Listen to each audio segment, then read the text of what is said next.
요한복음 1장 19절에서 28절입니다. 키워드는 요한의 정체성, 충성스러운 사람, 인생의 목적입니다.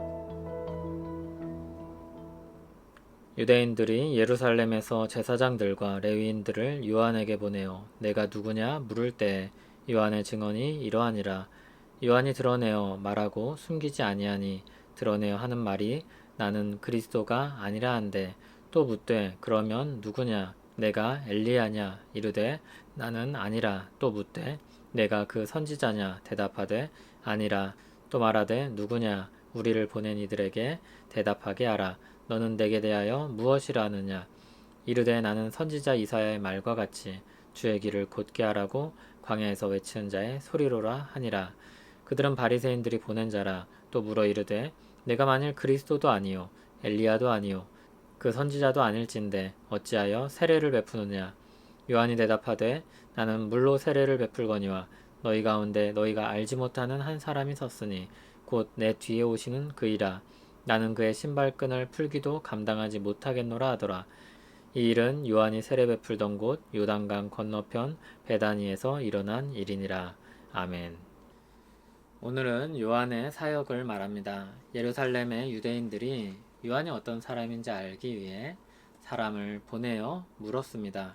제사장과 레위인들을 요한에게 보냅니다. 보낸 그들은 아마 사내들인의 지도자였을 것입니다. 요한의 사역이 얼마나 큰 파장을 일으켰는지 느낄 수 있습니다. 정말 그리스도가 오셨는가? 그날이 도래하고 있는가? 그들은 그것을 확인하고자 한 것입니다. 그들이 보낸 사람들이 질문을 할 때 요한은 숨김없이 말했습니다. 자신은 그리스도가 아니라고 하였습니다. 자신이 그리스도인 것과 같은 인상도 전혀 주지 않았습니다. 사람들은 또 묻기를 내가 엘리야냐 하였습니다. 복장도 사역도 엘리야를 떠올리게 하였습니다. 그러나 이번에도 답은 아니오 였습니다. 그런데 예수님께서 요한을 가리켜 약속한 엘리야라고 하신 말씀 때문에 요한의 대답이 의아스럽게 들립니다. 한 가지 해석은 진짜 엘리야가 환생할 것이라는 그들의 생각에 반대하여서 요한이 자신은 엘리야가 아니라고 했다는 뜻입니다. 또 비슷한 해석으로 엘리야의 환생은 아니더라도 그들이 생각하는 그 엘리야는 아니라는 뜻입니다. 다른 한 가지 해석은 예수님의 평가와 달리 요한이 자신의 사역에 그렇게 큰 의미를 부여하지 않았다는 것입니다. 사람들은 또 내가 그 선지자냐 물었습니다. 이번에도 답은 아니오 였습니다. 이것은 신명기 18장 15절에서 18절에 예언된 그 선지자를 가리키는 것으로 메시아를 뜻하는 의미로 물은 것일 수 있습니다. 또는 메시아에 필적하는 특별한 인물인지를 물은 것일 수도 있습니다. 또는 다른 선지자들과 구별된 특별한 선지자를 가리키는 질문일 수도 있습니다. 그러나 그는 자신이 아주 제한적인 사역, 바로 그리스도의 길을 준비하는 사역을 받았기 때문에 그렇게 대답하였을 것입니다. 22절에서 그럼 도대체 정체가 뭐냐 이렇게 질문을 합니다.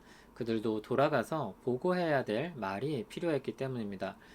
요한은 선지자 이사야의 말을 들어서 주의 길을 곧게 하라고 광야에서 외치는 소리로라 라고 대답하였습니다. 그것이 요한이 가지고 있는 자기 정체성이었습니다.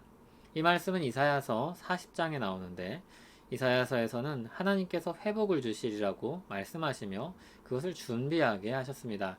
그 준비하는 역할을 맡은 사람이 요한인 것입니다. 그의 말을 통해서 앞에서 대체 무슨 의미로 계속해서 아니라고 했는지에 대한 답을 찾을 수 있습니다. 그는 오실 그리스도를 전하는 일을 위해서 부름받은 사람, 그 일을 위해 준비하는 사람의 역할에 충성스러운 사람이었던 것입니다.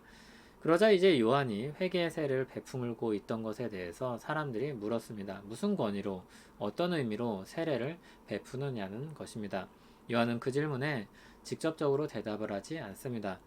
다만 자신은 물로 세례를 베푸는데 자신 뒤에 오시는 분이 있을 것이며 그분의 권위는 비교할 수 없는 것이라고 하였습니다.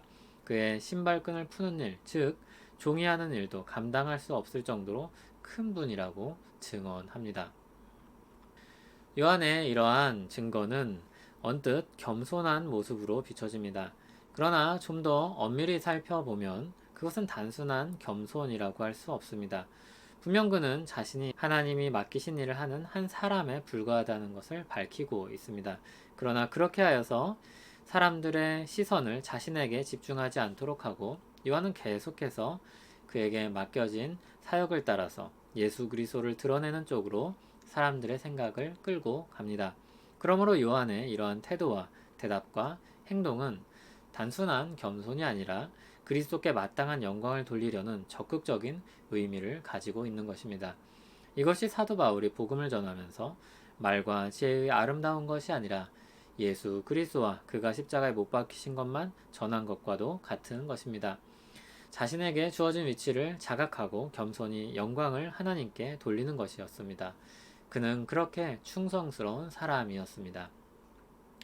요한의 인생 목적은 그리스도를 드러내고 그분께 모든 영광을 돌리는 것이라고 할 수 있습니다. 이것은 우리의 신앙 고백이기도 합니다. 하나님을 영화롭게 하고 그분을 영원토록 즐거워하는 것입니다. 고린도전서 10장 31절을 보면 먹든지 마시든지 무엇을 하든지 다 하나님의 영광을 위하여 하라고 하였습니다. 어떻게 하나님이 드러날 수 있을까? 그분이 마땅한 높임을 받을 수 있을까? 이 생각에 가득 찬 사람들이 신자입니다. 마치 좋아하는 사람이 있을 때 또는 존경하는 사람이 있을 때 그를 소개하고 싶고 드러내고 싶은 것처럼 우리에게 가장 고귀한 생명을 주신 그 그리스도를 드러내고 높이며 살고 싶은 것입니다. 내 안에 그리스도께서 사시게 하는 것입니다. 그 복되고 즐거운 삶에 동참하는 우리 되기를 소원합니다. 하나님께 모든 영광을 올려드립니다. 주께서 마땅히 받으셔야 할 영광을 우리를 구원하시고 새롭게 하셔서 마음으로부터 우러나오는 영광의 찬송을 돌리게 하시니 그 놀라운 은혜를 찬송합니다. 그분의 크심을 더 깊이 알아가게 하옵소서. 지식으로 알아갈 뿐만 아니라 경험적으로도 알게 하옵소서. 예수님 이름으로 기도합니다. 아멘.